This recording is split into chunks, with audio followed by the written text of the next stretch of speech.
Hey everybody, this is David Steiman, writer-director of Santa's Sleigh, and you're listening to the Horror Squad podcast.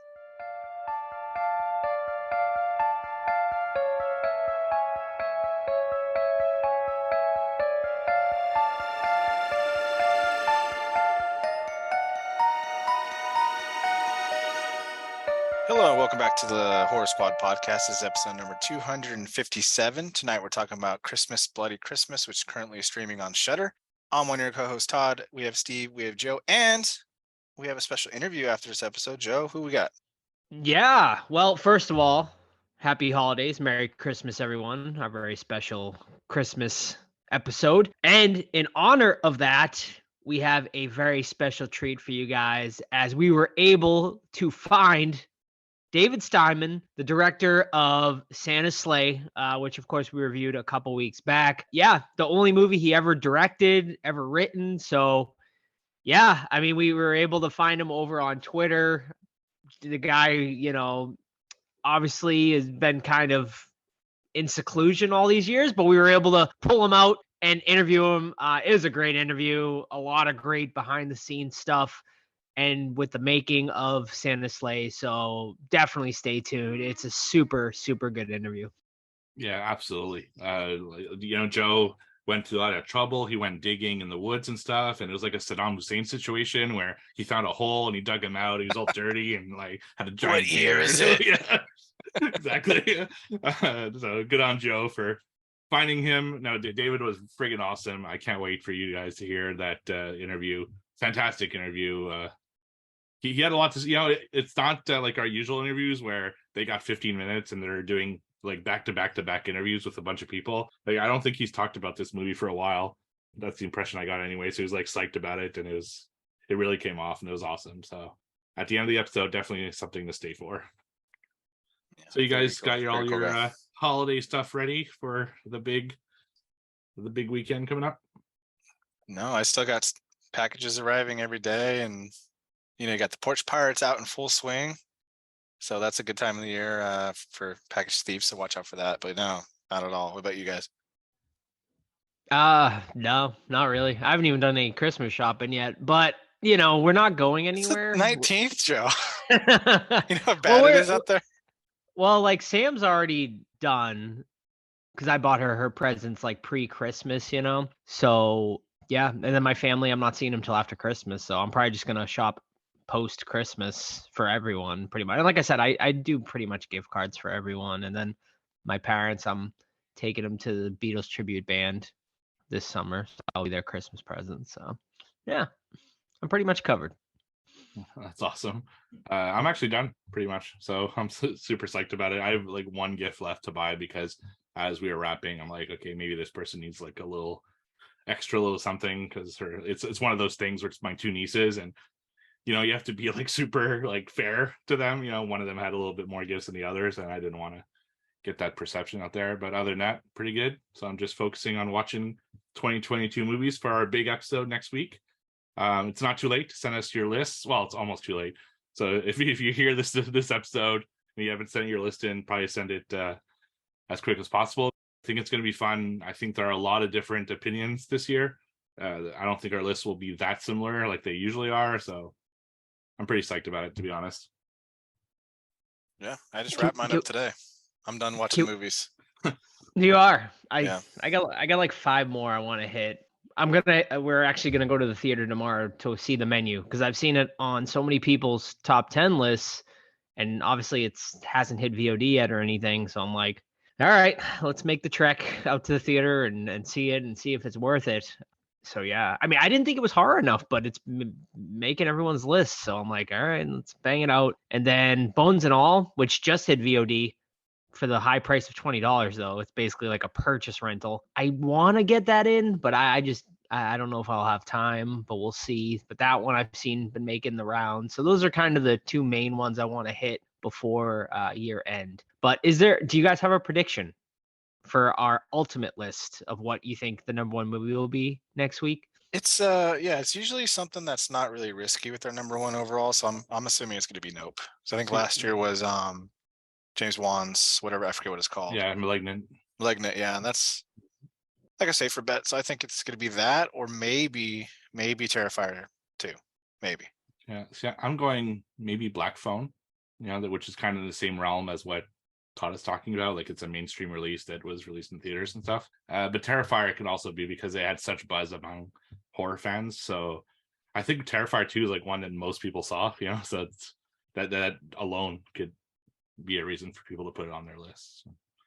All great options. I'm going to go with X just because I feel like it was probably the most mainstream one that came out this year that had a lot of buzz. So that is the one I think will end up hitting number one. But who the hell knows? I this is a pretty weird year for sure. Like I feel like there's, like I said, I know me and Steve anyway feel like this was a pretty damn good year for horror, and but not one where there's one specific movie that absolutely sticks out. So it should be a really interesting list next week. But yeah, I would say I'm gonna give you guys the deadline till Sunday, next Sunday, which is that Christmas Day?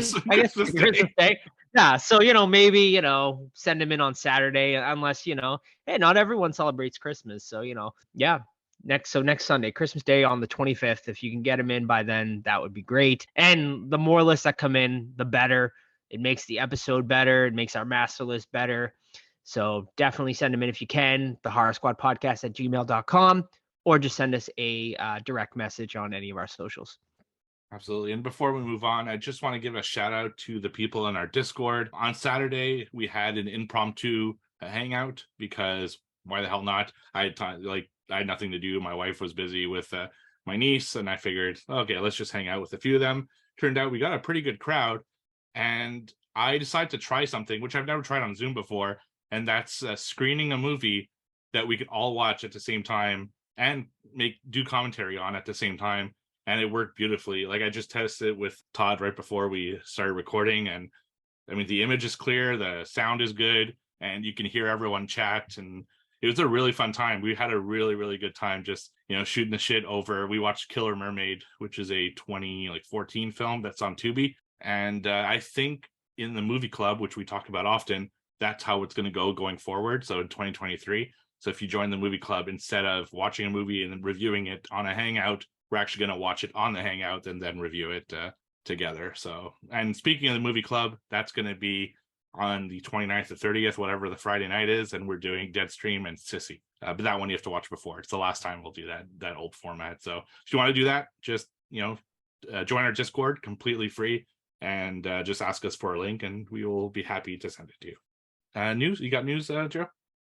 Yeah, I got some news for you guys this week. Let's get into it. Horror news, folks. And don't forget, if you ever have horror news you'd like to send into, you can always do it via, Discord, DM, or email. So let's get into it. And let's start off with probably the biggest piece of news that has come out recently. And that is the teaser trailer finally released for Scream 6. Scream 6 is going to be hitting theaters March 10th, 2023. So I think we've all watched it at this point. So let's hear your thoughts, guys. Just one big I don't see them fixing the issues I think all three of us had with the last one. So I don't care at this point. I know that sounds snobbish, but it's just like the last one was pretty rough, especially with, David Arquette's handling. So it's none of Campbell, and yeah, I don't know. We'll see. I thought it looked good, but it was really a teaser. Like there's not much to it. I think it's cool that it's finally somewhere else. I think there's just so many times that Ghostface can be in the same town and make it believable. So I'm glad that they're going to New York City, but it's really a teaser. I'm going in optimistically like I did last time, but my bar is definitely lower, so who knows, maybe it could be good. Maybe they learned from the first time. They seem like, when we talked to them a long time ago, like the type of people who would actually listen and try to adjust to the criticism. So I'm psyched. Yeah, I mean, it's going to be tough with Neve Campbell not coming back. I mean, she really is the Scream franchise to a lot of people and to the fan base. So it will definitely be tough. Obviously, Samara Weaving coming in is an interesting addition, and one that I think most horror fans will really love. Jenna Ortega coming back. Obviously, she's on fire right now. Love that. And Hayden Panettiere is, to me, whatever. Like I'm not, after Scream 3, it falls off to me. But the teaser for this looked fun. Like Ghostface in Manhattan, in New York. I liked that type of setting for him. Like it seemed really cool. I liked it on the subway, and it seemed like they could do some really new and fresh stuff. Because I mean, I think we all can agree that the franchise has gotten pretty stale at this point. So I think introducing a new setting like New York City could bring some new life into this franchise. So we'll see. We'll definitely be reviewing it next year. So keep an eye out, March 2023 for Scream 6. All right, let's get into the next bit of news here. And some pretty big news in the Saw franchise front. We reported probably about a month or two ago that Tobin Bell is officially coming back, of course, as John Kramer. Well, the next bit of big news that just broke recently is that Shawnee Smith is also is in talks, but she's coming back to the 10th installment of the Saw franchise, which is slated to be released October 27th of next year, 2023. So yeah, I mean, it seems like they're going to be bringing back all of the major characters from the franchise. How this is going to work, who the hell knows? But I mean, what do you guys think? Is this the right way to go back into the franchise, or should they have kept on the Spiral part of the franchise? Let's hear your thoughts. Definitely not Spiral. That movie was dog shit. But yeah, I love Shawnee Smith. I love Tobin Bell. It's stupid as heck to have him come back. I mean, they've been dead and back and dead and back and, back in VHS tapes and whatever they're doing. But, Saw isn't exactly grounded, and I love that series. So yeah, let's bring it on. It would be cool though to see more of like the disciples of Jigsaw type of thing, like people worship him and start killing, and, throw Shawnee Smith in there too as like a high priestess or whatever you want to call her of this Saw kind of thing. But yeah, I'm all about it. I love the Saw franchise. Let's right the ship and just get it back on track. Yeah, having Shawnee Smith in it makes me feel like Tobin Bell's going to be in flashbacks, like as he's teaching her kind of how to be, the new Jigsaw. And I think you're right, Todd. I think it should be like a whole thing where they revere her because she's kind of like the closest thing to Jigsaw that everyone has. So yeah, I think it could be interesting. That's actually good news to me that Shawnee Smith is coming back. And Tobin Bell, I mean, yes, he's been dead forever, but the last one, I think it was called Jigsaw, right? The one where it's like in the past. Mm-hmm. It was a clever way to bring him back, and I'm always good to see more Tobin Bell as Jigsaw. So it's been a minute. When did Shawnee Smith die? Was she in part 3? Yeah, she made it. Did she make it through part 3, or did she die in part 3? I can't remember. Hoffman took over in 4 and 5. 4, yes. Yeah, I think it's 3. It's 3. Mm-hmm. Yeah, she must die in 3. I can't remember. I remember she slits his throat or whatever. I don't know. I'm gonna rewatch. I need to rewatch. Yeah. After the first 3, after the first 2, I guess my mind starts to get a little fuzzy on the whole timeline of that franchise. But all right, well, we'll keep you guys up to date, and obviously another one we'll definitely be reviewing, I'm sure, for the show next year. Here we go. Steve and Todd, I know you guys would be excited for this one. You guys are two of the biggest George A. Romero fans I know. Well, it seems a new Night of the Living Dead film is on its way, as MGM has acquired the rights to this film. The script has been written by Latoya Morgan, who is she's credited with The Walking Dead, so I assume maybe she's written some Walking Dead episodes. So Christine Romero quoted saying, "I am so excited by this visionary team of storytellers that have come together to expand on the premise of the original film. Revisiting the world that George and his collaborators created is going to be a treat for fans. George would have been so happy to see this happen." And then, of course, Morgan, who wrote the script, said, "I'm beyond thrilled to be playing in the sandbox that George Romero built and ecstatic to raise the stakes and push the envelope with this exciting new story." That is really all of the details we have at this moment. We don't have a plot synopsis for this, so I'm assuming they're going to go a sequel route or maybe a direct continuation after, where the original movie leaves off. But yeah, let's hear your thoughts.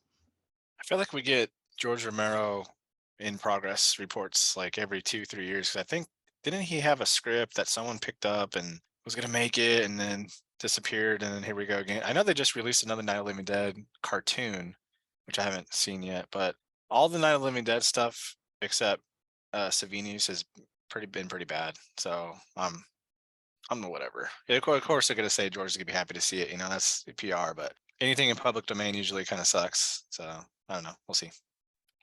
What I hope they mean by this is that we're gonna get what I love so much about Romero is, even though it's like this big kind of zombie apocalypse movie, they're always like these kind of confined stories. So the first one's in the house, second one's in the mall, third one's in a bunker. So I hope that that's what they're doing, is like a smaller story within a big world, as opposed to trying to do a big story, and that's what I'm hoping we see with this. But that's not how Hollywood tends to do. They tend to like to go really huge. So we'll see. But I'm cautiously like optimistic about it, because I'm hoping what they mean by that is they're taking kind of the small story approach that a lot of zombie stuff I think is missing these days. Wonder if they try to bring back Barbara, if they're gonna direct continuation of the story. But I mean, it's kind of the trend right now, right? Is to bring back the original. I mean, Texas Chainsaw did it. What was the other one? Halloween. Scream kind of did it. Halloween did it. So yeah, sure. I mean, it kind of makes sense, right? Yeah, we'll see. We will see. And I should also note that they are slating this for theatrical release. So that's a good sign that's as good well. News. Yeah, no, definitely. All right, let's get into the next bit of news here. And it's another movie that is going to be releasing next year. I mean, we got Scream 6 next year. We got Saw 10 next year.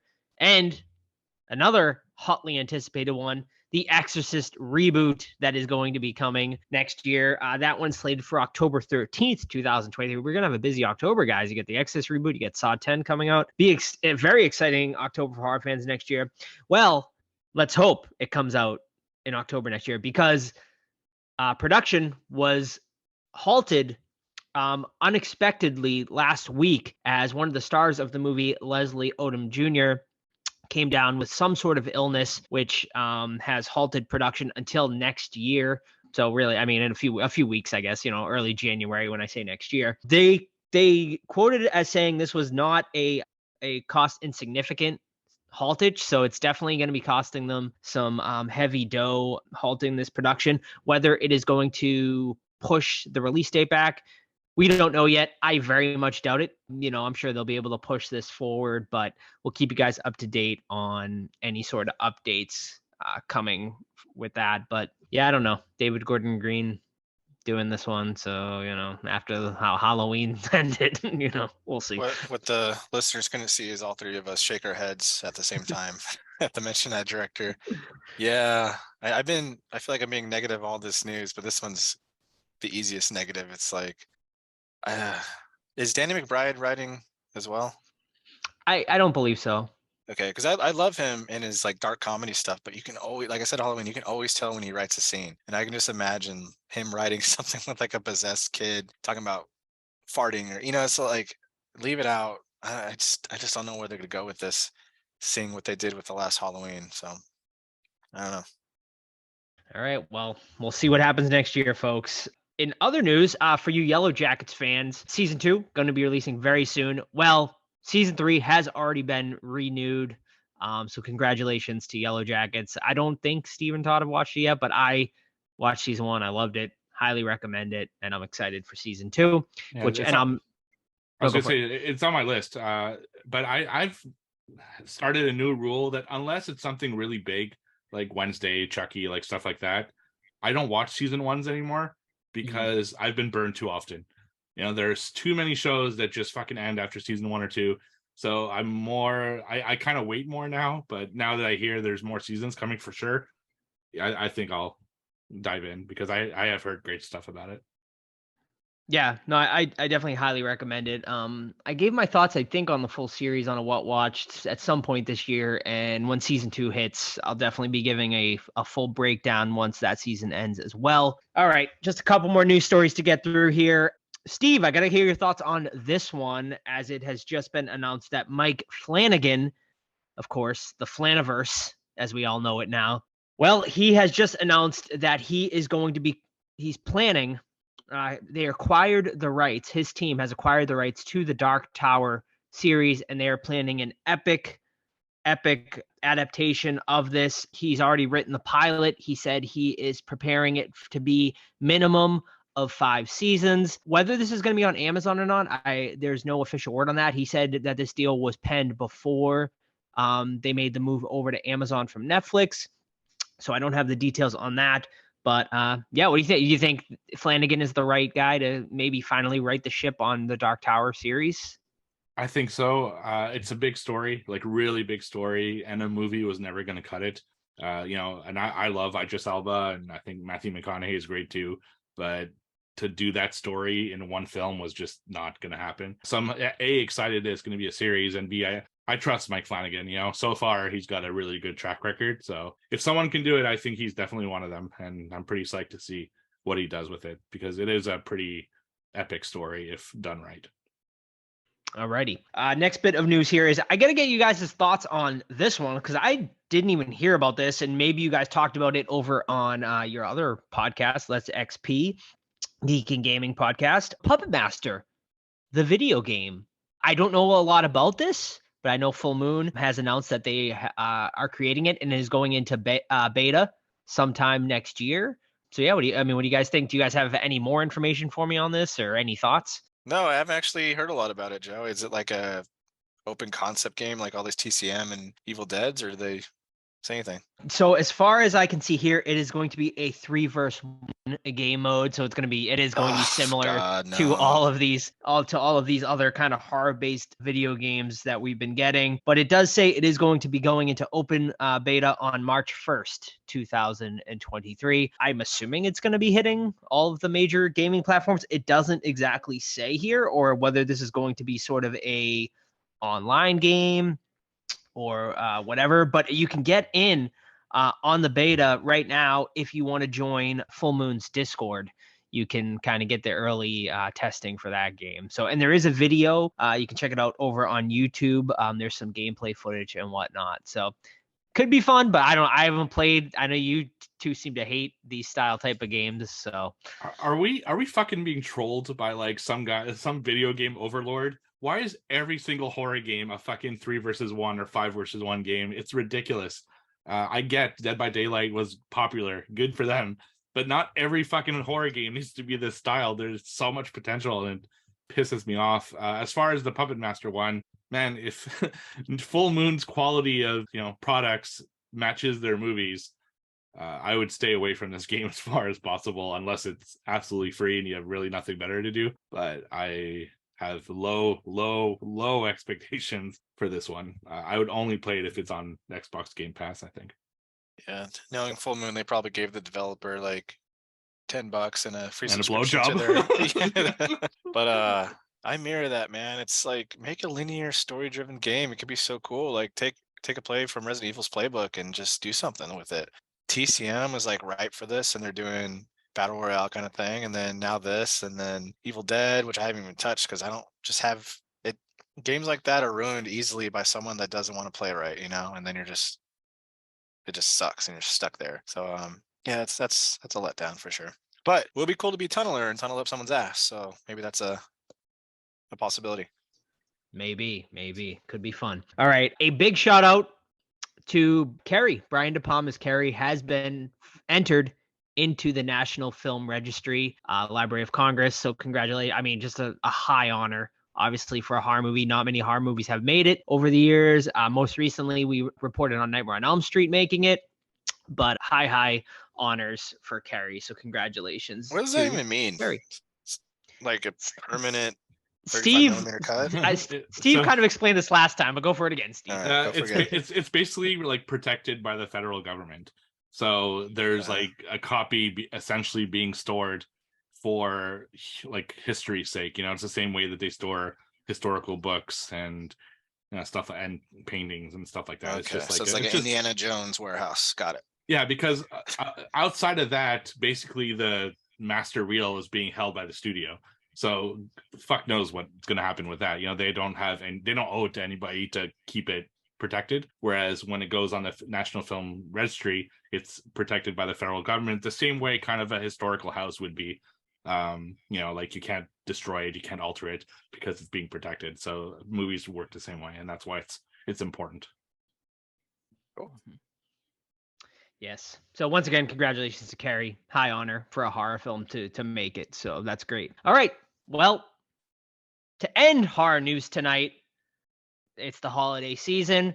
I know you guys are going to want to cram your last minute Christmas themed and holiday themed horror films in before Christmas time, which is just a couple days away once you guys start hearing this. So let's get into some ones you can stream for free, or if you are a subscriber to Shudder or some of the other streaming services. Here is some Christmas themed and holiday themed horror movies you can watch right now. First is Adult Swim's secret horror movie that just released, Yule Log, also known, they are calling it The Fireplace, which you can now watch over on HBO Max. This movie was thrown on Adult Swim, I think around 2 a.m, and the first 5 minutes is just like a Yule log burning, and all of a sudden, out of nowhere, you have a horror movie that just like secretly came out. So I really want to watch this. It's actually getting really good reviews over on Letterboxd, so I'm gonna try to squeeze it in before year's end.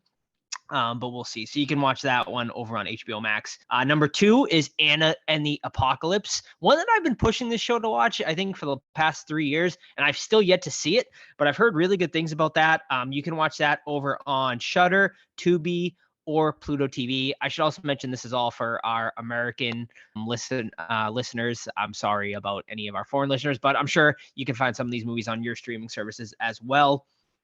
Next up is The Children, which I haven't seen that one. You guys seen that one? All right. Well, that one is you can find over on Tubi and also on Plex and the Roku channel. The Day of the Beast, which you can find over on Screenbox, Shudder, Tubi, and Pluto TV. That one is set on Christmas Eve. It has to do with a Catholic priest fighting the Antichrist. So that one sounds kind of cool. Also, Dead End, which I haven't seen, but I think one of you guys have seen that one, right? You've seen. Yeah, I thought we made you watch it at one point. Did you? Maybe you did. I can't remember. With, The name Ray is Wise. not ringing a bell. No. Did Ray we review Wise that? Dad. We didn't review it, but I thought. No, we didn't. Okay. But no, I may that's a have great watched one. it. Yeah. Okay. Well, Dead End you can watch on Freevee or Tubi. Next one is Dead of Night, which you can find over on Canopy, which I've never heard of. So, but all these fucking crazy streaming services nowadays. That one is a black and white one. It is a British horror anthology series. Night of the Comet, which I believe Todd is a big fan of. You can check out that one on Pluto TV, Shudder, and also Tubi. And then one of our personal favorites on this show, P2, which we reviewed just a couple years ago. You can watch over on Pluto TV, Tubi, Freevee, and Vudu. And then also Soul Survivor, which you can check out over on Shudder. And finally, you want a little, Christmas Carol, but throw a little bit of horror elements in there. Scrooged, Bill Murray's Scrooged, which you can check out over on Prime Video and Paramount Plus. So there you go. Squeeze in. I haven't seen, I think, like half of those. So there's some great suggestions there for ones maybe you've never seen before. So hopefully you guys can check it out and get your little fill of horror-themed holiday horror-themed movies on.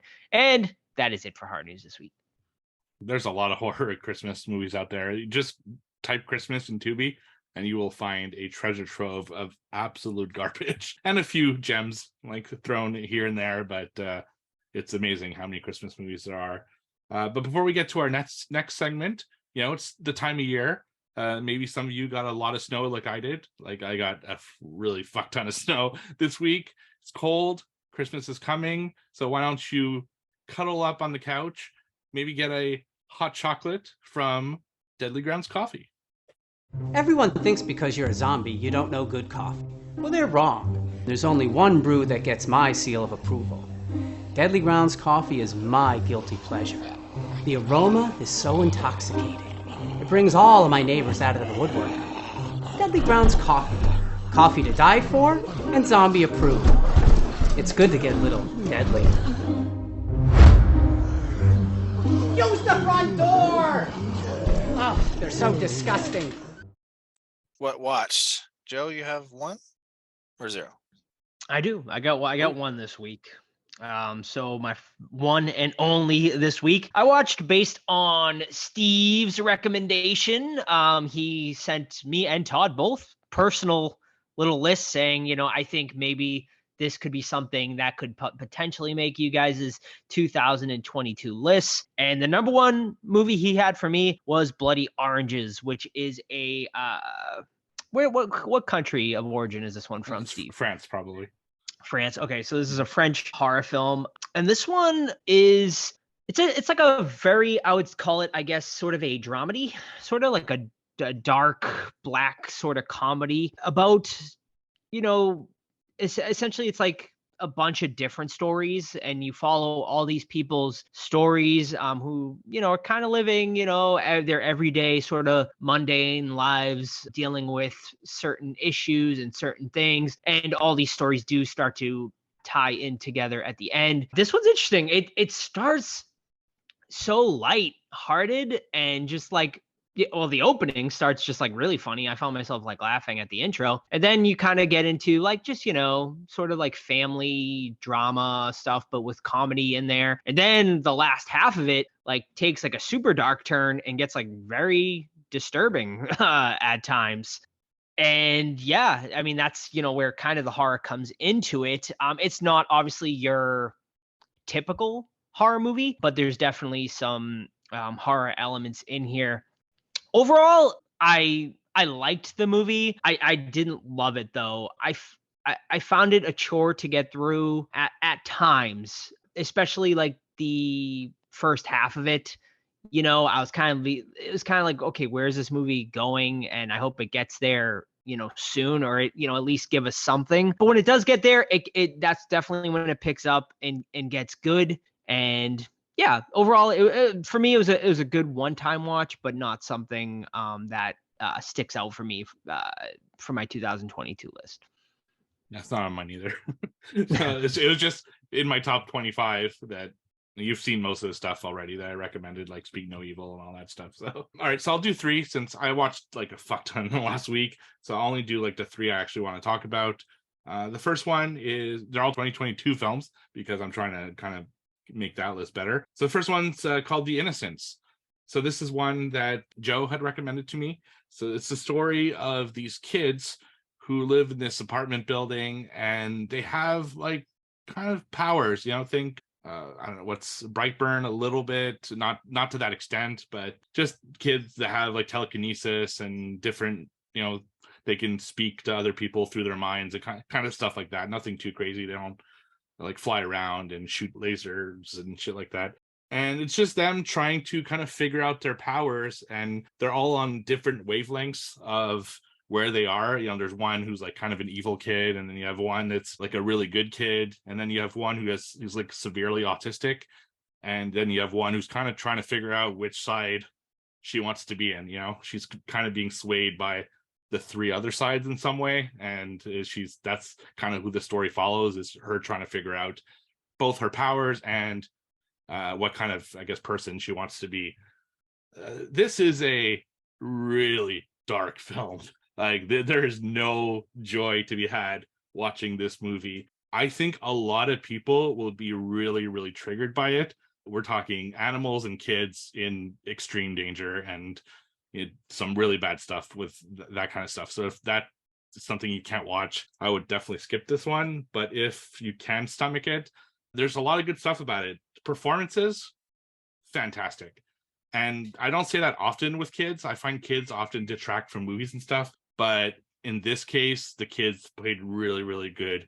Yeah, it's just like a bunch of stuff like that. And the problem with the movie for me, though, is that a lot of really bad shit happens, but the kids are always on neutral. They don't react in a way that I think is believable. Like, kids die, animals die, and they're just kind of like, it's a very one-tone movie. And although I enjoyed it and I saw like the brilliance of it, it's not like one I'd watch again. I don't think it was amazing because of that. I think it needed more oomph, it needed more like emphasis on the powerful scenes and stuff like that. But still a good watch if you can stomach that kind of stuff. That's The Innocents. Tonally, I would compare it to sort of like the Killing of a Sacred Deer, if anyone's ever seen that movie. I love that movie. I do too. I love that one. I think that was Hmm. probably on both of our top 10 lists for that year. I don't think we watched it in time for that Maybe year. we watched it. Okay, Yeah. maybe we were late on it, but It's so good. Yeah, I love that movie. But I would compare like the tone of it, kind of like how the delivery of the actors sort of Yeah. one toned like Very that. dry. Yeah. Yeah, The Innocence is pretty similar to that. But yeah, I recommended that to Steve just based on him being kind of the biggest superhero fan out of the three of us. I thought maybe he would dig it the most. But it is pretty the animal stuff really was upsetting in that movie, especially. Well, you got one, Totter? Yeah, I think I talked about it last week with Steve. Silent Night, Deadly Night Part 3, Better Watch Out. But I honestly don't remember. So just quick recap. Ricky's back, but it's played by Bill Moseley. And now Ricky has like a helmet head and his brain's exposed and he's doing telekinesis and things like that. There's a blind girl that's like having experimentations on her. It sounds cooler than it is. It's not a good movie. It's super freaking boring. Bill Moseley, he's great and everything, but he's so underutilized in this. It sucks. And then our lead cannot pull off being a blind person. And it's like an easy fix too. If you just put like dark sunglasses on her, you won't see her eyes clearly focusing on things in the room. So just hide it by like an easy fix, which they failed to do. So I think I mentioned it last week again, but like I said, Silent Night, Deadly Night Part 3. I'm stopping there because this one just killed the franchise for me, so I'm out. Yeah, but like I said, you really should check out 4 and 5. Just God, because they get so weird. It's just it's almost worth watching just to see how off the rails this series goes. But who knows? It's if ever you have time, it's one to complete, and then you can complete your little letterboxed That's thing, true. which always by list. Yeah, that always annoys me. I've seen 4 compared to Halloween 3, where like it has like absolutely nothing to do with the franchise. Is that accurate? 5 as well. They're 5 as well. Yeah. Yeah. Interesting. All right. So my second one this week is another 2022 film, and it is called Final Cut. So Final Cut is both a remake and sequel to One Cut of the Dead, which was in my top 10 2 years ago. I think that's when that movie came out. So that was a Japanese film. This one is a French film, and it actually takes place after the events of One Cut of the Dead. They are referenced in a few ways in the movie, and there's even a character from One Cut of the Dead that crosses over into this film, which is what makes it a sequel. But it's also basically the same exact film as One Cut of the Dead. And if you haven't watched that, I would highly recommend it. I don't want to say too much because it's one of those stories that I enjoyed discovering what the movie was about. But basically, it's about the making of a zombie film and the inner workings of all of that. So this movie is good. Like, I really enjoyed Final Cut, but it's so close to One Cut of the Dead that I knew all the beats before watching it, and they don't change really all that much. So it was like too close of a remake, in my opinion. So even though I really liked it, I wouldn't necessarily recommend it because I think A, One Cut of the Dead was better, and B, it's so close to the other one that I'd say just watch One Cut of the Dead and call it a day. I just wish they leaned more into the sequel parts of it rather than the remake part of it, because then at least there was something that was new and interesting. But unfortunately, that's not the case. But if you prefer French people, I guess, watch Final Cut. But if you want to see this story play out, I would recommend One Cut of the Dead. And finally, the last one I watched. So this was my most anticipated film for 2022, way back when we did the year-end show last year. At the time, it was called The Devil's Light, but it has been renamed to Pray for the Devil, which just came out on VOD. So this story is about a nun who works at a exorcist school in Boston. And the way it works is that if someone is suspected of being possessed by the devil, they don't immediately get an exorcism. They go to this place where they're checked by the medical field first to determine whether or not it's a medical issue or actually a spiritual issue. So it's kind of like a detention center for people who are in between being caught for being possessed and actually getting their exorcism. And meanwhile, it also serves as a school for American exorcists. So the story follows the nurse who is kind of taking care of the patients who are in that detention center. And there's this little girl who's particularly really possessed that she has a really good connection with. And this nurse is really interested in the whole exorcism thing. So she actually sneaks into classes to watch kind of the, curriculum of an exorcist. But she's not supposed to, because it's only supposed to be men that do it, because it's a Catholic church and you have to be an ordained priest to be an exorcist. But through a series of events, she kind of goes behind the church's back and starts doing exorcisms because she really wants to save that girl. And then, even though they kind of scold her for it, they realize that she actually might be the best person for the job, despite the fact that she's a nun and not an ordained priest. And then that's kind of what the story is. It's her trying to save this little girl. And then you find all these other connections to other things. And it basically boils down to being an exorcist movie, just from the perspective of a nun rather than a priest. I had such high hopes for this. I mean, this ticked all the boxes. It's a religious horror. It's got exorcisms, and it's got a nun as the featured character. So it should have been amazing. But it wasn't. It was pretty bland. Even the exorcism scenes aren't all that good. And maybe it's because I've seen so many exorcist films at this point that I'm a little desensitized, unless they do something really crazy, like, I don't know, off the top of my head, a zombie Jesus, which is fucking amazing. So I like they show the history of exorcisms and stuff like that, which I thought was really fascinating. But the actual story I thought was sluggish, and there just wasn't anything that really held my attention. And it unfortunately kind of goes nowhere too. It's a really weird series of events that leads it to the exorcism, and some of the connections that they make between the characters are a little too convenient for my taste. So I would say, unless you see it for free somewhere, like streaming, maybe it's worth watching if you really like exorcist films. If not, I would say pass on this one. So that's Pray for the Devil. I'm sorry that one didn't work out for you. I know you love all that shit, so that's what happens, right? You got high expectations for something, and I should have known when they kept pushing this fucking movie like months, like a few months at a time. I knew there was something there. So was it better than The Nun? Was it better than The Nun? No, because I really like the Nun character. Right. I love Tessa Farmiga. She's amazing. Yeah, that French dude's annoying, but French Canadian. French Canadian. I don't know. I just like the setting of the Nun too, and there was some really cool shit in this one. This one just felt too generic.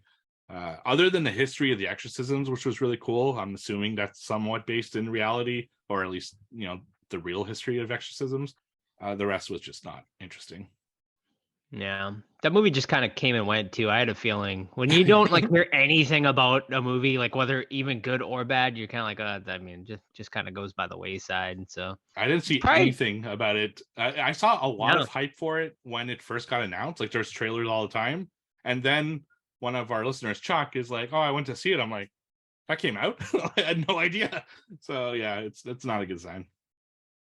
Bummer. But it's trivia time. And this may be the last week for trivia. Depends on how close it is. If it's super close, we'll bring it back for a year-ender, but this may be it, folks. Joe is in the lead with 15 for the quarter, myself on his tail 13, Steve on my tail with 10. However, the overall score is where it's the closest. We got 66 for myself, 63 for Joseph, 52 for Steve. So who's it going to be? Will it end tonight, or will we continue? We'll see. Ooh. I'll start. Oh, shit. Crack the knuckles. All right. So I'm trying this category again. Tried it last week. And let's see if it's something I should continue. So this is Guess the Movie based off the IMDb trivia. Okay. Yes. This was both the highest grossing film of this series, but also the lowest rated one. Ooh. Okay. This film takes place in 1952. Interesting. Hold on. Pause. 1952. Highest grossing. Yet lowest rated. Okay. Not there yet. Not there yet. The main villain is mentioned by name only once when Father Burke looks into the Abbey's history. Everyone else refers to it as the evil or the demon. Father Burke. Father Burke, that sounds like super fucking Yes, familiar. it does. Oh, I'm thinking of Burke from Aliens. Right? Isn't that like the sleazeball? Right. Yeah. It's not Aliens. It's not, I know. That's all right. where the name popped up. I think I have a guess. Well, how does this work? If I guess, do I have to wait till you go through everything? Okay. Can you repeat the third clue again? The main villain of this film is mentioned by name only once. When Father Burke looks into the Abbey's history, everyone else refers to it as the evil or demon. Okay, I have a guess as well. I have one more. So either you guys both guess, and then I just read the last one, or okay, I'm gonna throw it out there. Then let's go for it. I'm gonna go with Exorcist: The Beginning. Wrong. I'm going with The Nun. Correct. Yes. No. It is both the highest grossing but lowest rated Conjuring film. Interesting. 52, and then the Abbey thing. Yeah. For me. Yeah, the Abbey thing. And it's I funny, we name. just talked about it. I was like, fuck, you guys gonna ruin the question. All right.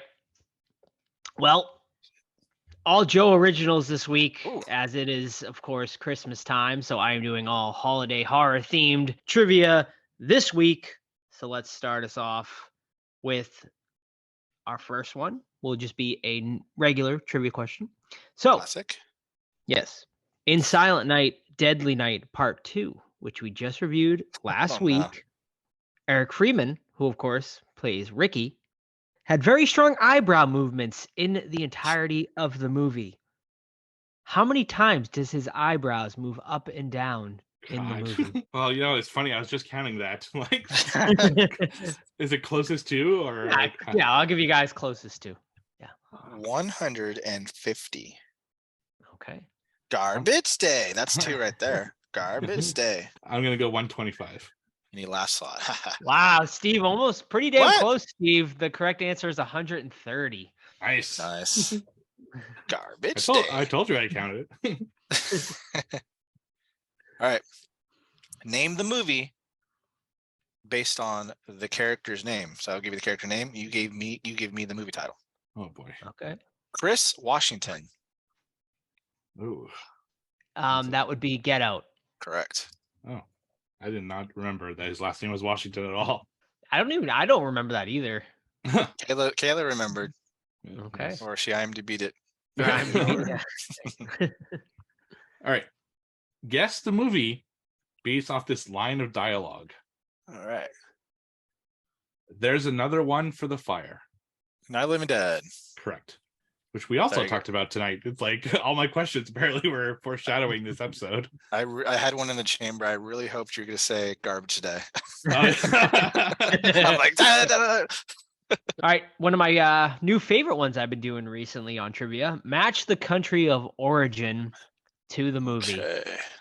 So tonight we have one we reviewed on the show. Christmas themed movie. Oh. Rare Exports. That's Finland. Correct. Dang it. Didn't even get it out. All right. Back to Kayla. Thank you very much, Kayla. Okay. Movie motives. I will give you the motive. Ooh. You give me the title, which is a really cool idea. In what movie was the motive wanting revenge against the kids who caused his sister to fall out of a window and die? Ooh. Caused his sister to fall out of a window and die. Oh boy. That sounds so familiar. We've talked about it numerous times. I'm sure. I'm sure. It's not ringing a bell right now for me. Me neither. 1980s.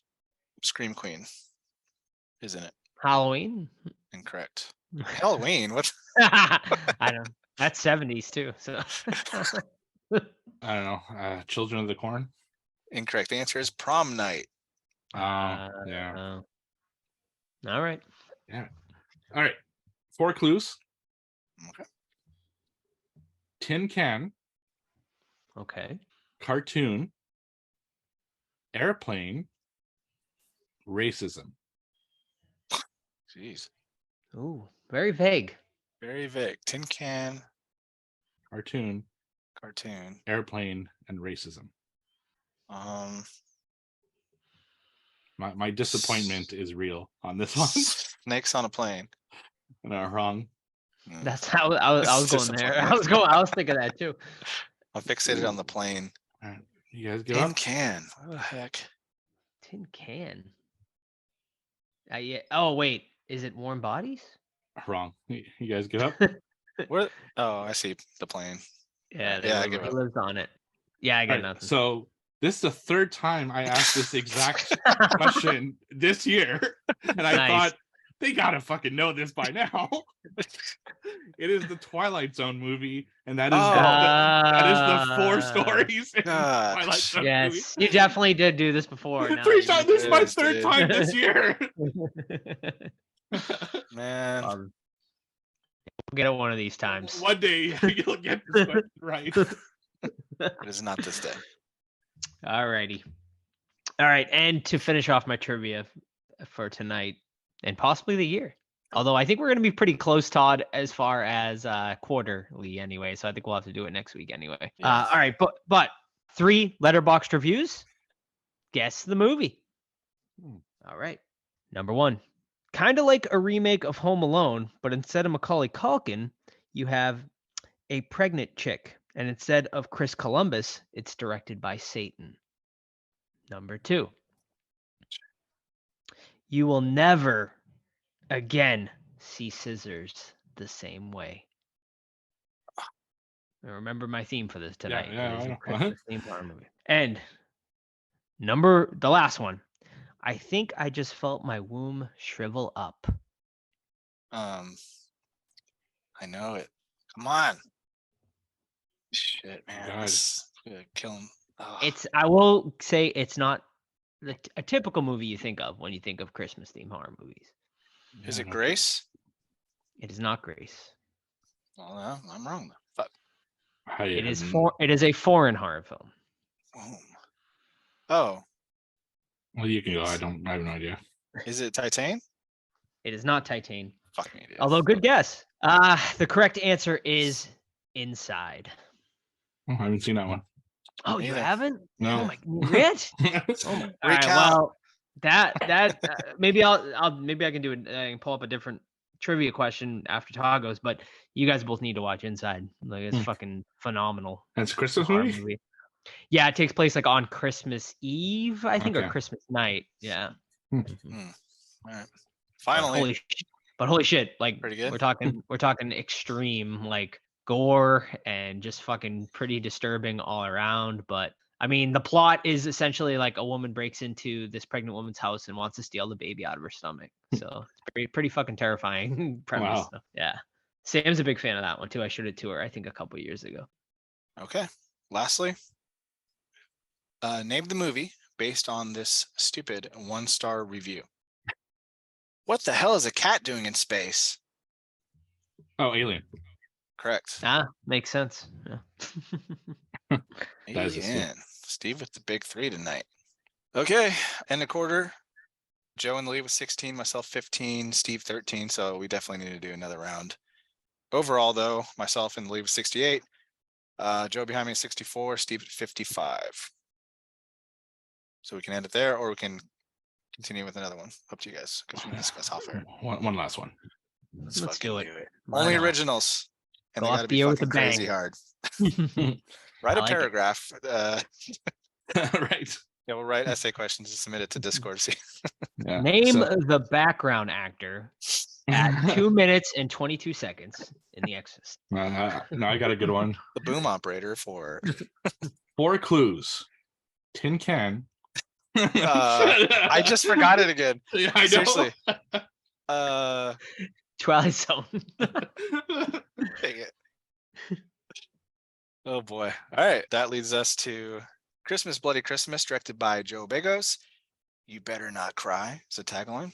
It's Christmas Eve and Tori just wants to get drunk and party, but when a robotic Santa Claus at a nearby toy store goes haywire and begins a rampant killing spree through her small town, she's forced into a battle for survival. Okay, Tori, our title character, she is a female record store owner, and she has her coworker that works under her. He's like, they're both kind of like metalheads, whatever. They talk about who's the best band, when bands went wrong. They even delve into some horror movies, which we'll talk about later. Her opinions are not good. Meanwhile, we learn through some commercials that the U.S. military has created a robotic Santa that is now available in stores. And then literally like about 10 minutes later, we learned that the robotic Santa that the U.S. military created has been recalled. So after their shift at the record store, they go over to like a little mini hangout party at a toy store where the robotic Santa Claus is there. And we learn that, yeah, that thing got recalled. It's going back. Meanwhile, through this whole thing, the worker to Tori is trying to get in her pants and explaining that, all the other men she's tried are not adequate, not up to his standards. They're flirting back and forth, and they decide to go back to her place for a nightcap and maybe some sexual adventures. And then lo and behold, the robotic Santa Claus snaps and starts killing people. This is my third by Joe Begos, and unfortunately, it's gonna be 0 for 3 for me. Overall, I love Christmas horror movies because I love just like the look of lighting and stuff like this. Like Christmas lights are like excellent for setting the mood. So I dig that. I really dug the robotic Santa, excuse me. Although I thought like it needed something else, and I like the setting, of course, on Christmas Eve and day. But overall, this one would be a miss for me. What about you guys? Yeah, I was like really excited for this movie because I thought the premise just sounded so fucking fun, just like a robotic Santa on a killing spree. And overall, like I like Joe Bagos. Like I really liked Bliss, which I think I'm the only one. And then VFW I thought was okay, which I think we definitely reviewed that one. We did, yeah. Yeah. And I remember, it was hit and miss. This one for me was mainly a miss. And it's frustrating because I feel like it had so much potential, and I just feel like it just did not reach that potential. And the biggest part is I think Robo Santa here is like so underutilized. Like he just like never reaches his full potential, kind of like the movie. Like first of all, like he's just not very robotic. Like just the whole time he just looks like an actor in a Santa suit, and it just never until the end, I guess, which I know we'll get into. But yeah, so for me, the Robo Santa just is a big miss. The kills were very lackluster for the most part for me, and the biggest problem for me was the fucking dialogue. Like holy shit. I'm all for saying the word fuck, but the amount of times fuck is used in this movie is outrageous, and it's not like in Goodfellas, it worked great. They say fuck all the time, and it felt natural. Whereas in this movie, it was just like way too much. It just felt very immature. Like in my Letterboxd review, I said I felt like it was written by a 12-year-old, like a horny 12-year-old, which I think is pretty accurate. But yeah, so for me, it was just extremely disappointing, and I'll go into more details later. But let's hear Steve. So it sounds I'll be the most positive out of the group on this one. Now, I didn't love it, but I enjoyed it. I thought it was an okay movie, just not great, So the way that I feel about this movie is that I just didn't take it seriously, right? It's a killer robot Santa that's going around and just murdering people while a bunch of people kind of run away from it. I actually thought the kills were pretty good for a movie like this. There's a lot of like pretty sick kills, and they really don't shy away from making their heads like smush or axe you see go right through the face and stuff like that. And that's actually way better than a lot of the Christmas movies I've seen lately that are horror. So I actually liked it for the kills. I know it seems to be I'm the minority in this. I actually like the characters too. I enjoyed most of the characters in the movie. My issue is they kill all of them except one pretty early in the film. So you spend the last half hour of the movie with one character, so she has no one to like riff off of because there's no one to talk to anymore. They killed them all. So that was a big problem with me. The killer Santa was also a problem with me. I agree with Joe. It didn't really look like a robot Santa. It just looked like a dude in a beard. And other than the mechanical sound that they obviously pumped in, in post, there was nothing that indicated that it was a robot. It just, the way he moved wasn't that robotic. I mean, a little bit, but not too much. And it just, especially with how amazing that fucking poster is, and it's an amazing poster. This is like the Wish version of that Santa. And that was disappointing to me because it just didn't look all that great, even at the end when we see him in a more, I guess, robotic form.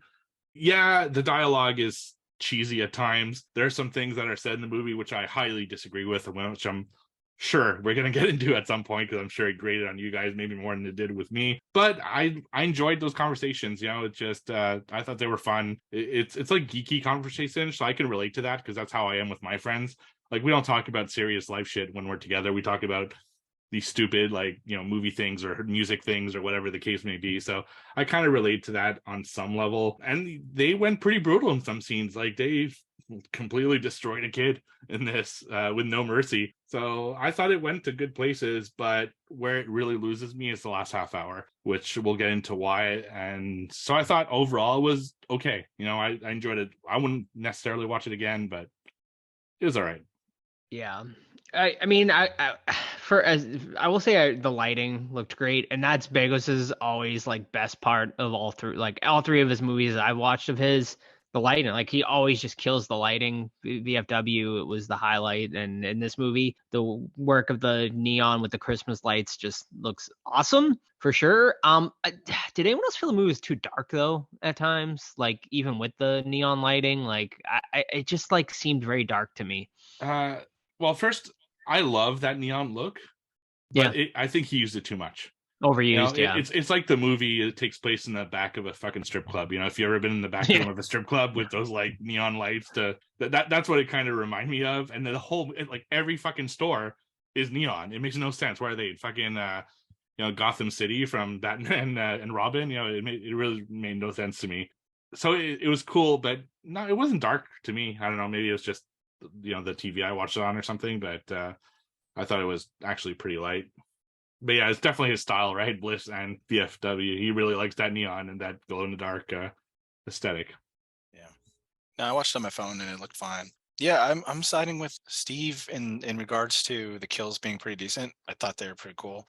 Head smashing, axe and stuff. And then I think at one point, Robo Santa like axes the kid's body and it like launches in the air or something, which is a pretty fun gag.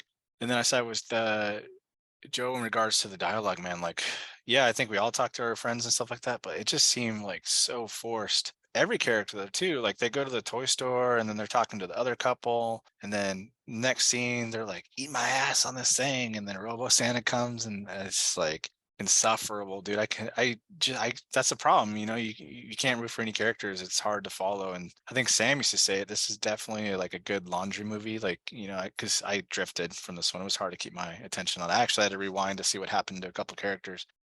But yeah, her opinions on horror is just plain wrong.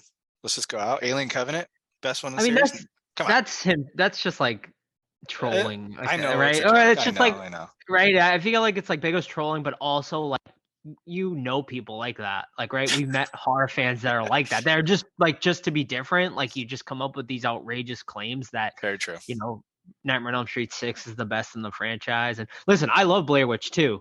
But to say Blair Witch 2 is better than the first Blair Witch movie is blasphemous. Really. That's a good point. I didn't take it from that point of view. I just took it as, oh, this annoying character is saying more annoying things.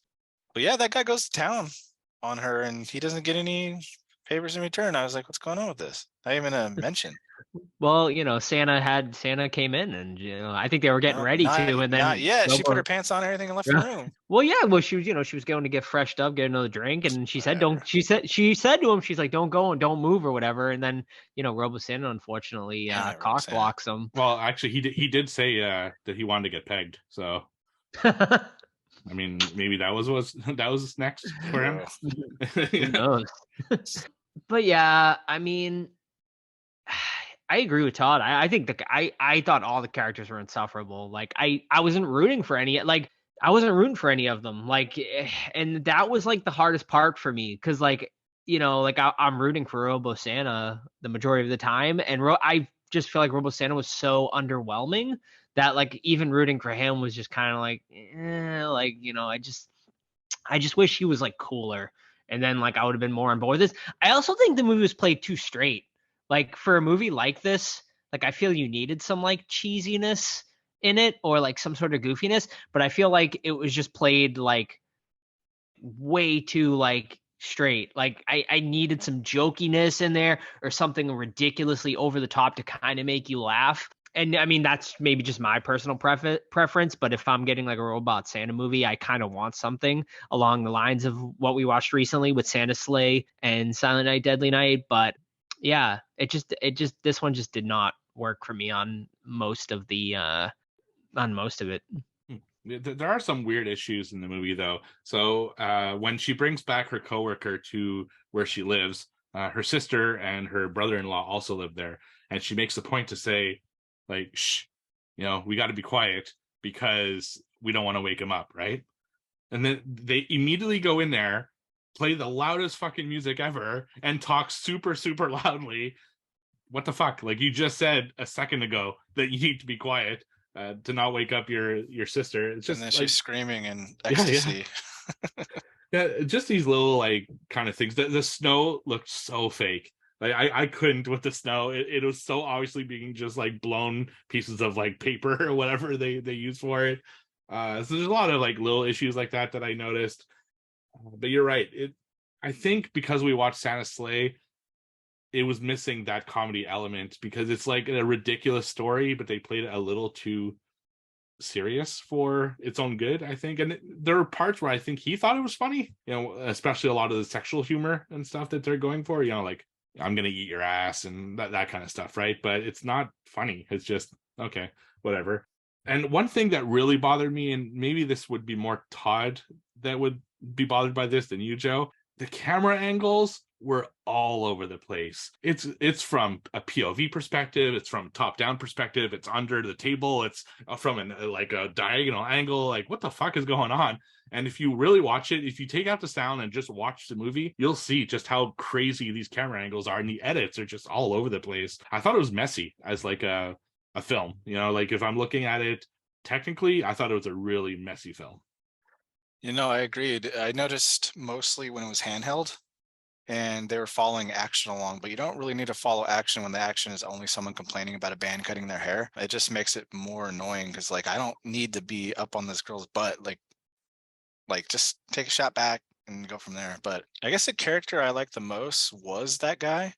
He was a little bit more like believable, but then, he gets his like at the 50-minute mark or something like that. So Yeah. Which that's another I think it was too early for him to die, right? Because like he's pretty much our other main character. And I guess maybe they were going for kind of the shock value of that to kind of say, oh, well, no one's safe here because he's dying. But like Steve said, I mean, Steve said the great point earlier that after that, she had like really no one else to kind of riff off of. And I think he was needed in that final 30-minute scene we get between, Robot Santa coming in. I mean, we get the police officers, but who really cares about them? Familiar face, we have what's his name? Jeff Daniel Phillips, who's been in every Rob Zombie movie pretty much in the last 10 years. But, I didn't really care about his character. I didn't find his character all that great either. So yeah, I think he needed to stick around a little longer. And how many times in this fucking movie do they kill Santa and walk away? It happens to her at least 4 times in the movie. If they had just cut his fucking head off or blown his head off, this movie would have been over super quickly. And she even says something to that effect with the first cop, the one that she first like gets arrested with, where she's like, no, you got to go and you got to destroy its head. Well, she didn't do it the other fucking 3 times she downed Santa. So why the fuck? Like, I don't understand. It was just so stupid. And it just kept going and going. Like the last, I think it's 35 minutes is basically just her and Santa fighting, but there's no one else. So it gets really kind of long and boring after a while.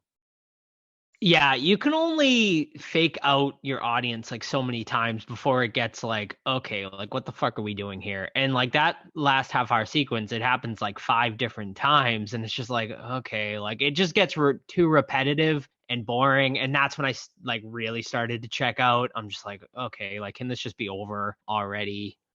I mean, it's only like 80 something minutes, so it's not like overly long, but I don't know, like it just felt longer, like sitting and watching it. Like, and I think it's more about just me being massively disappointed because I was really looking forward to this one. Like I really thought this had great potential. And honestly, I think a sequel, like they could really improve like on this movie. Like, and I'd be down for it. I really would, because I do think the premise is fantastic, and you could make a great, Christmas tradition of kind of putting one out every year for the next few years and do a lot of fun stuff with this premise. But for me, this one, it just missed the mark.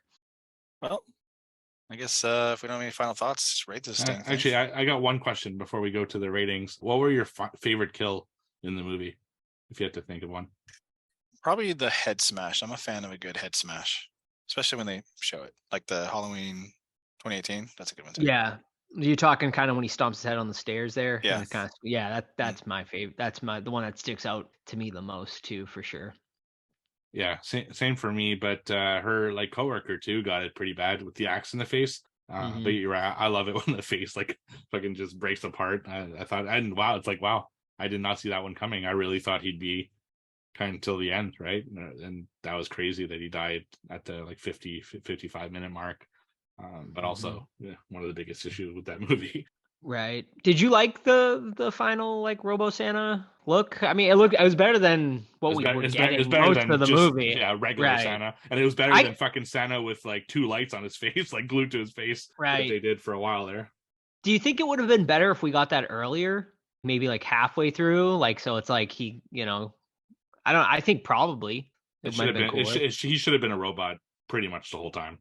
Yeah, because it was ridiculous. It was just like a regular dude for such a long part of the movie.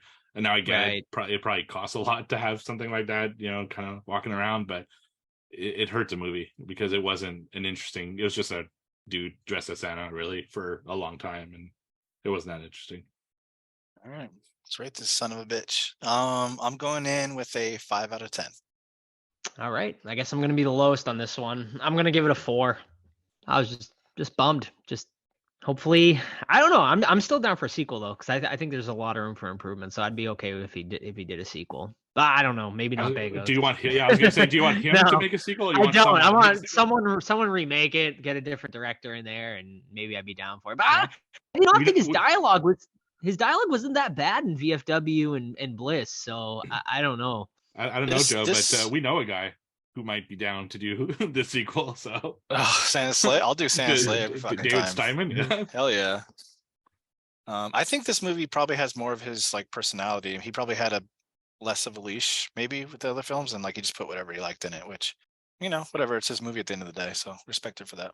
Yeah, and VFW also had some like pretty big name actors, so he probably had to kind of tone down things for those actors. So this, you're right, he's probably just going more balls to the wall. I'm the highest on this, but not by much. I'm a 6. It was okay. I enjoyed kind of watching it this one time. And you're right, Todd. It's like a good kind of background movie, because it's so colorful. I'd actually rather put this on than the Munsters. So there we go. Oh, absolutely. I'll watch this again before Munsters any day. Yeah. Not me. You psycho fuck. I think actually I think Steve said this about the Munsters. Actually, I think this would be a great one to put on mute at like a Christmas themed party and just kind of let people kind of see it, because it does look good. But once you turn up the volume, it kind of all goes downhill. Yeah, absolutely. All right, so that's it. It's time. It's almost time for I think it's our biggest episode of the year when we do our top 10 of the year. Yeah, no, I'm excited. I it's definitely one of our favorite episodes of the whole year. Next week, folks, 2022 year in horror review, our top 10 list, your top 10 list, the master list. It's going to be a super awesome and exciting episode. But before that, don't forget our very exciting Santa Slay director David Steiman interview immediately following this episode. Great stuff. Todd came back for it. All 3 of us are on that interview, which is a rarity. So that's how you know it's a really good one, when we get all 3 of us on it. When's the last time that happened, actually? I was going to say, what did you say, Steve? Like Tony Todd? Yeah. Tony Todd, Felisa Rose. Who else did we fight? Even my God, Omri Cat. Yeah. It's like, and then he's like, the director is Santa Slay. Fuck yeah. I can't remember. It might have been like D. Wallace, maybe. I think D. Wallace was like my last one. 3 years ago. Yeah. Well, because you guys, to be fair, you guys do them at like 3 p.m. We do usually do them early in the day. Yeah. No, it's true. David, that was a legit interview, man. I was really into it. Yeah. No, it was super fun, and pretty late, like 40 minutes, I think we got out of him, something like that. So it was like 30 by the time I 30? took out us talking to him. Okay, good stuff. All right, so stick around. 30-minute interview with David Steiman, a must for any Santa Slay fan. But even if you're not a Santa Slay fan or haven't even watched the movie, there's a great story there, like of how it was made and everything. So you'll enjoy it regardless. But yeah, that's it, guys. Don't forget, follow us on all of our social media. It's Instagram, Twitter, Facebook, Discord, the Horror Squad Podcast. The only way to get into our Discord, of course, is by sending us a DM on any of our socials, and we'll send it in. We've had a few people do that recently, so thank you to all of the new Discord members. Best way to keep up with the podcast for sure. You can send us an email, thehorrorsquadpodcast@gmail.com, and that's about it. So don't forget, send in your lists for 2022. You have about another few days, I guess, after this episode comes out. So send them in. And that show we can't really do that master list without you guys. So please send them in. And that's about it. So yeah, Merry Christmas, everyone. Happy holidays, and stick around for the interview. Merry Christmas. Happy Hanukkah. Everything. Thank you. Bye. Hello, everyone, and welcome back to the Horror Squad Podcast, where tonight we are joined by a very special guest. He is the writer and director of the cult classic Christmas horror movie, Santa's Sleigh. Please welcome David Steiman. David, thank you so much for joining us tonight. Oh, excited to be on. Thanks for having me. Awesome. So why don't we just start off with telling us, what inspired you to write this just wacky and super fun movie? I wish it was something deep, but I was kind of fixated on, there was kind of two moments that it all came together. I was working on the set of Rush Hour 2, and we were filming this action sequence on a boat in Hong Kong Harbor. And so when you're on a boat, there's not much you can do. You just kind of stow away somewhere where you're out of the way and just let the people who are actually like really involved in that work, do their work. And so I was sitting on top, like on the fly deck, watching below, and I was watching Jackie Chan block out a fight scene in that Jackie Chan style, action. And I was just thinking, wouldn't it be cool if there was a bad guy that made use of that Jackie Chan style action where, he doesn't have a weapon ever. He just makes use of whatever's, in his immediate vicinity. And so I love that style of action. And then at the same time, I was playing around with this just caveman epiphany, like, hey, if you switch these two letters around, you get Santa, you get Satan. And so I just merged those two ideas together. And again, when you're on a film set, there's a lot of downtime. So I started to write out this kind of crazy, stupid scene. And that was the very first scene of the movie. And so that's kind of where it started to take off, just fusing those two things together. Awesome. So, obviously this was, we were kind of shocked when we looked up your IMDb after we reviewed the movie and saw that this was literally your only writing and directing credit. So, what was the experience like being in the director's chair? It's crazy. I mean, I had seen it before because I had worked for a director. And so I got to see everything from like the inception of an idea all the way through the world press junket. So I was familiar with everything that goes into a film and filmmaking and the process that happens off the set as well. But there's another thing when you're actually in the director's chair, because everybody's coming to you for an answer, and it's a ticking time clock where you have to make your day, especially on a low budget film. Otherwise, there are really no second chances. You just don't shoot it, and you learn to live without it. So you get, you have to, it forces you to be very creative. Sometimes, if you had the resources of a big budget film, you would take your time and block it out and then do a couple times. And it's just like, no, this is just like run and gun. And sometimes we would just like stack two cameras back to back just for coverage. So it's like, you just have to do whatever you can. And, as you probably know, action takes longer to shoot than, just dialogue. So those action sequences that we had, even though they were small, they chewed up a lot of time because you have to get a lot of coverage and just do a lot of different things. So it was always trying to be one step ahead, which was difficult. Giving everybody what the answers and what they needed so that they could do their roles. And there's always things that you hadn't thought about before. And so it's like, oh my gosh, let me think about this. And then of course you've got actors coming at you and like asking questions. And so it's crazy. And you're living in this constant, sprint. So it's like, oh, this scene's not working. How do I adjust this in the evening? So you're going home and you're writing it to making sure that works. And it's like, oh, we can't shoot here now, we have to do this. So you're rearranging everything. So it is kind of nuts. And then it's just that there's challenges that come with being a first time director, of course. So they always say, don't work with animals, don't work with water, don't work with children. And I kind of had all those to some degree. It was frozen water, but whatever, works. And it, in that film, and it was just like, you could see why they would say to avoid all, those things. So it was absolutely nuts. It was an experience that, I really treasured. It's hard to get that anywhere else. And so, yeah, it was crazy.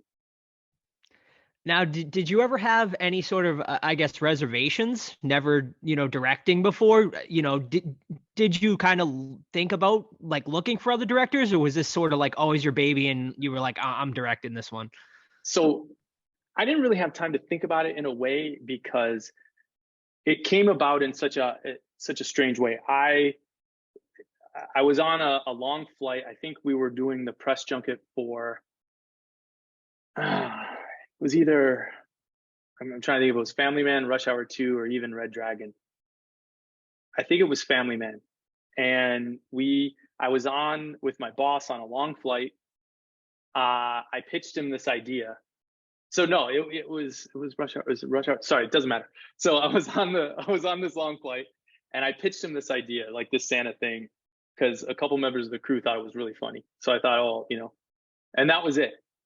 And almost a year had gone by, and he was at a party with Roger Corman. And he called me from that party with Roger Corman. And Roger Corman said, hey, I love the name of this. I think it's a great idea. I'd love to make it. Do you want to direct it?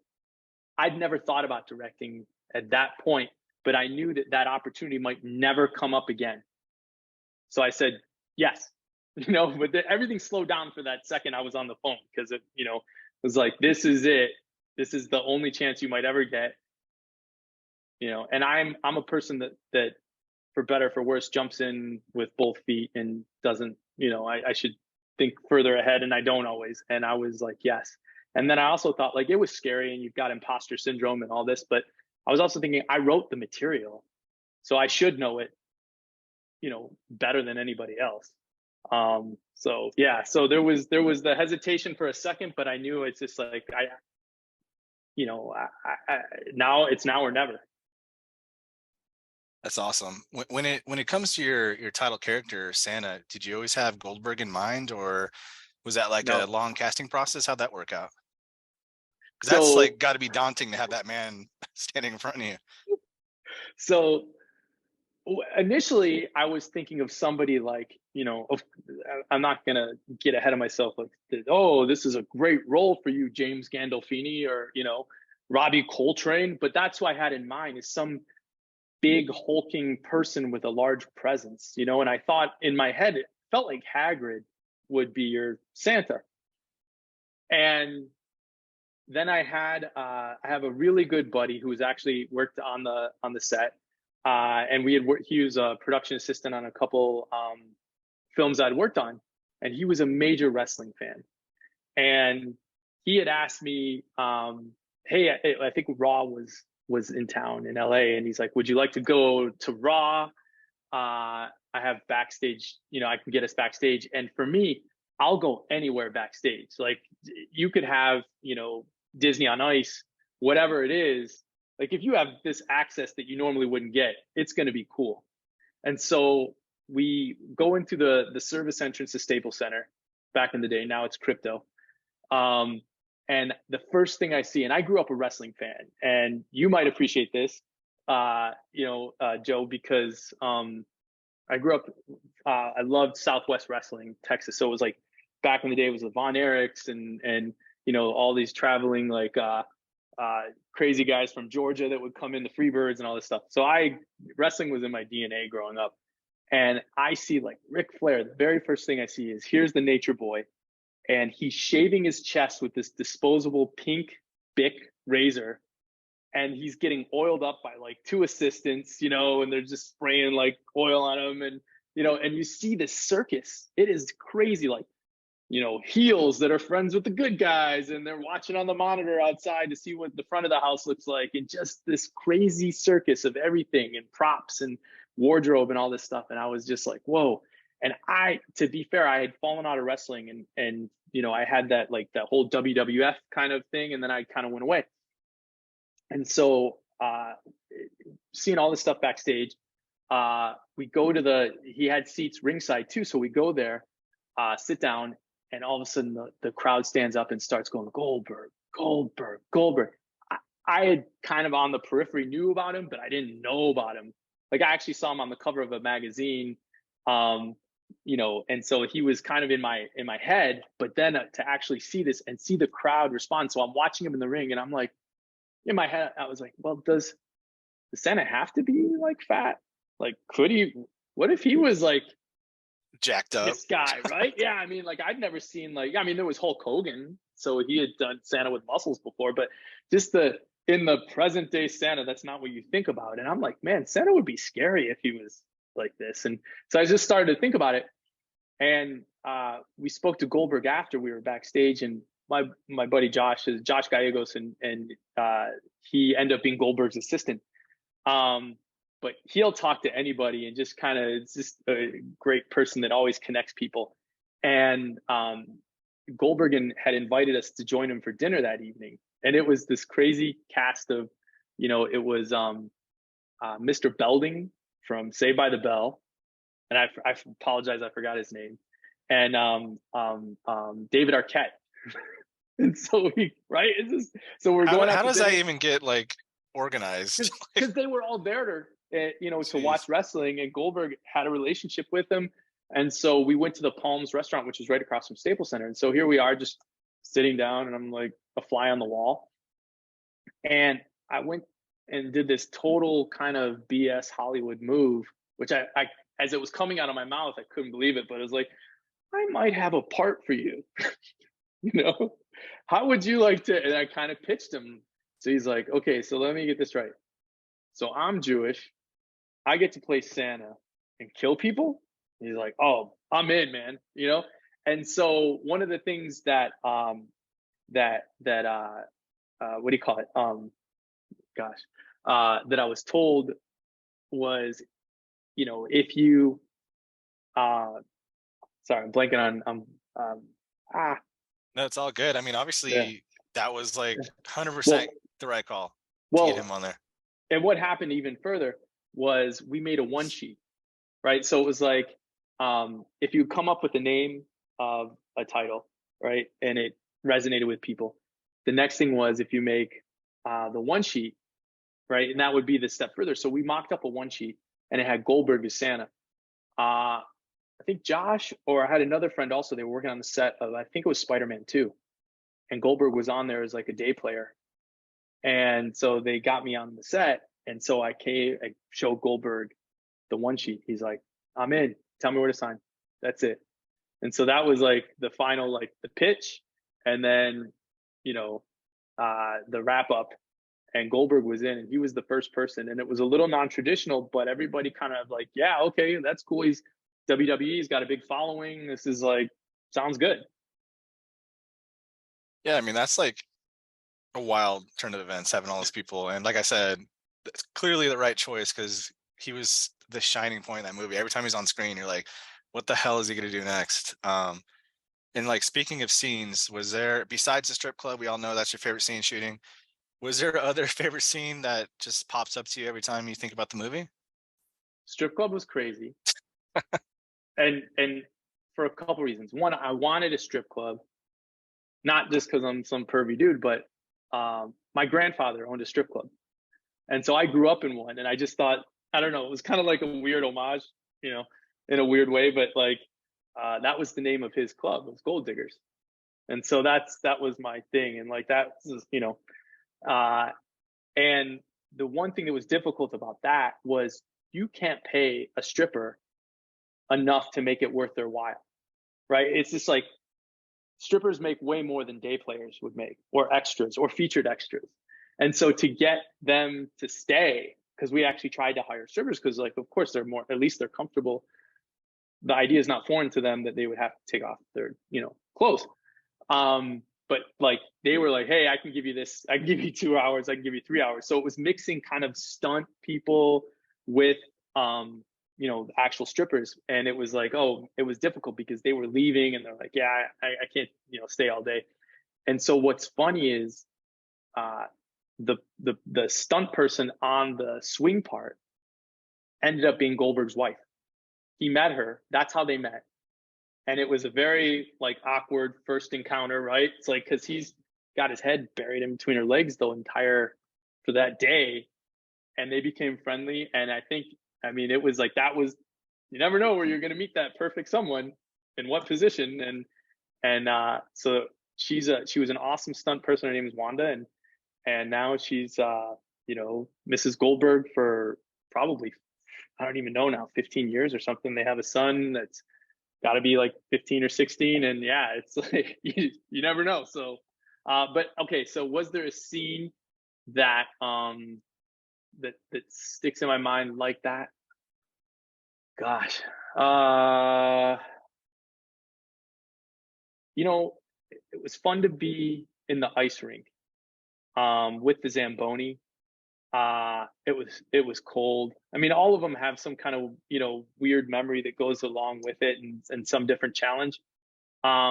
Maybe anything with the Hell Deer, because they were wild cards because, it's a bison, right? And so we had one that was just scared of Goldberg's voice.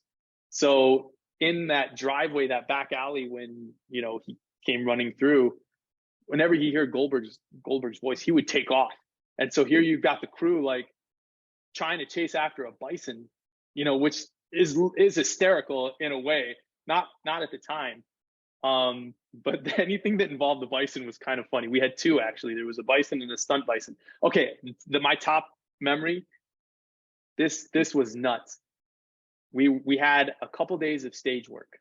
And yeah, there was the opening scene, which was a whole crazy challenge. And if I told you about it, your probably jaw would drop. But we had one where we had to shoot some green screen.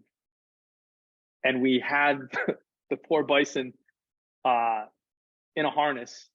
And we lifted him 15 feet off the ground with the sleigh behind him, and Santa's in the sleigh. Because you had to do that to get, and so we had to get like the camera underneath to look like he was flying. So you could do about 15 seconds and that's it, because of the weight of the bison before they got comfortable. We had, PETA was a bit, on set and all. Just, I couldn't believe we were pulling this off anyway. And then I was like trying to convince our DP, yeah, just do a run underneath where you're going underneath them and all this stuff. But just when you take a step back and you're like, oh my gosh, we've got a bison up in the air with a green screen, there's fans blowing, and here's this Santa in a sleigh behind him. And it's just like, you're like, this is making movies. This is nuts. Like you would never see something like that. And so every time I look at that picture, I'm like, that to me is the craziest part. We did that opening scene, and that was big because this was like the as far as actors go, this was the biggest names I ever had together in a room directing one time. It's like, James Caan's there, Fran Drescher, Chris Kattan. And so you have all these, actors that have certainly done larger things than Santa Sleigh, but they're there. But what was crazy was we didn't have Goldberg on that day. So Goldberg had, he had sliced open his hand. I think it was during a wrestling match or something, and it got infected. So much so that he had to go to the hospital. And so that day of shooting, which is arguably like my biggest day of shooting, because I got one day in LA on stage, and this was it, where we're calling in all our favors, and he's not available. And so we had to find a stunt double for Goldberg, which is impossible. Like you can't find somebody just off the street that doubles him. So we had to shoot with a body double and then do it in a way so that you couldn't really tell it wasn't Goldberg, and then go back and shoot Goldberg in the scene without the actors that were there. So those were one of those challenges. Like it would have been challenging had I been a seasoned director, but to be a first time, like that was like just another one of those things like, well, let's just roll with it and see what we can do. Yeah, you never would have guessed that, honestly, that went so rough. Because Watch it in slow motion, then you'll start to see like, is that Goldberg? No, that doesn't look like him. It's so James Caan, busy guy. I think he was shooting Las Vegas at the time, the TV show, and he was late, and then he wanted to drop out of the film because I don't think he actually read the script. And then again, night before, he was gonna pull out. He's like, he just calls. He's like, "There's a lot of swearing in this for a Santa film," and I'm like, so I had to go over his house and beg him, like, "Look, we need you at this point. We can't. Like, this is my one day to shoot in LA. You got to." So he's like, "Fine, but you're gonna shoot me out first." Again, oh my gosh, that was like another thing. Like, how are we gonna block this out? So we've got James Caan, and then he was late and he had to leave earlier. So really, it was like an accelerated timetable to try and figure this all out. It was mayhem. Yeah, that's insane. Like, I can't imagine. For my last one is, you gotta tell me you took some souvenirs from set and you have them in your house, and every time someone comes over, you're like, "Yep, that's the Santa sleigh, whatever, hat or candlestick, whatever heck." So I took everything I could. And I just got this because almost every director I'd been around also took their props or whatever. And so I definitely took as much as I could. I had the sleigh. The sleigh was in my garage for at least 13 years. And my wife's like, "Come on, don't you want to pull a car in or just something, And so finally we were moving. And I'm like, "Oh, I got to move this to, next place. How's this going to happen?" So I called Wanda, Bill's wife, and she surprised him with the sleigh, which is pretty cool. So he has the sleigh now. And I mean, look, he's got a monster garage anyway, so I'm sure it's somewhere in there. I have almost every other prop in my garage. I feel now like you I'm have a enough hoarder. for this. Yeah. You have enough for the sequel. You got the sleigh already. Let's do it. I sent him some of his suit, but we still have a lot of that. I've got all like the buffalo gear, the bison gear, the book of claws, like all the props that Grandpa made, the crazy weird inventions and stuff. I don't have the snowmobile. I really wish I could have taken home. I think it was like a old Lincoln Continental that the old lady got mowed off the road, or one of the Ford F-150s. But yeah, I mean, I took as much as I possibly could, and it's just in some big Tupperware things in my garage right now. I love the story of how you got Goldberg for it, but the rest of the cast is really impressive for this movie. Not only the names that you mentioned from that first scene, but also Douglas Smith, Emily DeRavin, Dave Thomas, which is like a Canadian legend. How was the casting process to get all these really like great people involved in this film? It was all of it was different. I'll tell you one thing, especially being in Canada, you might appreciate this. We got to shoot on the stage of SCTV, the one in Edmonton, so kind of that second wave. That's awesome. And so I'm a huge SNL freak, but also a huge SCTV freak. So Chris Kattan kind of checked that box for SNL, but Dave Thomas for SCTV. And then just to think about everything, I mean, we're talking Strange Brew, we're talking 12 Days of Christmas. Yeah, I mean, just everything that's Dave Thomas. So, yeah, Emily, she had just finished, a really great film. And I think it was Rian Johnson that directed. I can't remember right now, but it was. Was that Brick? Maybe? Brick. Thank you. Yes. I mean, my memory is like just gone, but, and she was fantastic. And I was surprised that, she was even available in that sense. And one of our producers saw that casting tape and was like, Emily DeRavin, got to get her. She's amazing. And what blew me away was after I met her for audition and all that, she had done it a couple times, and it was only after that I realized she was Australian. She didn't even I didn't even hear the accent at first. She never, she put on an American accent, and I was trying to actually have her do a Boston accent initially, because that part was supposed to be written like a kind of a Rachel Dratch type character from like the Jimmy Fallon sketches. What was difficult about some of the casting, especially for like the male part, was we were competing with TV season, and most of the actors that would be kind of those up and comers were already booked. So there was an insane amount of names and people that we were able to see come through casting. But Doug was great because he just felt really vulnerable, and he was young, and just like he almost felt like that right person. I think I had something like a Gremlins in mind, and he just reminded me of that kind of character. Robert Culp, like there was a couple similar. I think initially I tried to get like I think it's Dominic Chianese from The Sopranos, and we were going back and forth, and he was close. We just couldn't afford him. But there were you'd be surprised at some of the names like that were kind of in that sphere. Hal Linden from like Barney Miller. These were all people who were potentially available. I think even Ed Asner. I think when push comes to shove, though, when you really read the script, they might have changed. But when Robert Culp was there, I was like, really? We can get Robert Culp? Because I remember like him with Bill Cosby. I remember him as on The Greatest American Hero. He was an actor, and he actually pushed me way outside of my comfort zone, because the only thing I had seen as far as directing was you look at the monitors at Video Village and you direct that way. And he's like, that doesn't work for me. I would rather you stand next to the camera and tell me. And so that was a different experience, because I didn't get to see what was going to be the look of the camera. I just had to go purely on, did this feel like the right performance? And that's what he needed. So I learned that, you have to kind of be different for each different actor. It's kind of like being a coach, I guess. Let me think who else.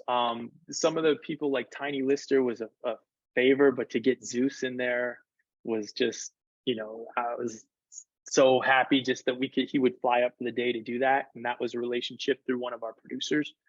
Sal Rubinek was a favor because I'd worked with him on a couple films, and I asked him like, could you please? And he was happy to do it.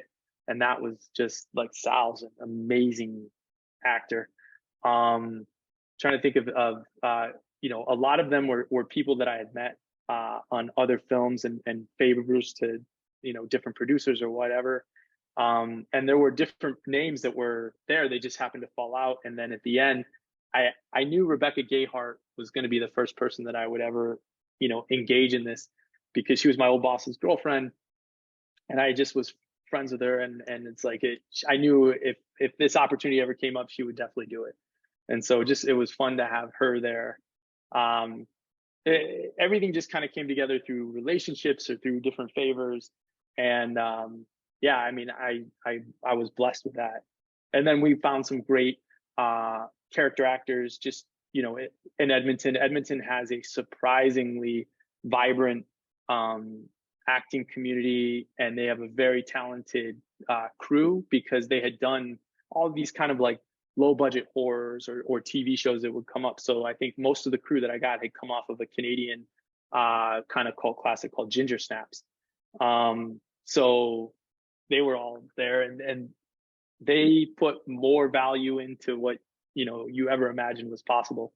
And the production designer, Todd Chernowski, now I see his credits on, a lot of the Star Wars universe shows that, are now on Disney Plus. He's doing the production design there. It was a talented crew. We're just lucky. And the cast was awesome. So it was just, each of them kind of had their own story how they got there, but it all worked out. Awesome. One thing I'm really curious about is the majority of the people involved in this film are Jewish. So why a Christmas movie? I'm really curious of all the things to do, because I always found that there's little like Jewish representation of like Hanukkah and things like that on screen. So why a Christmas film? I'm just curious about that.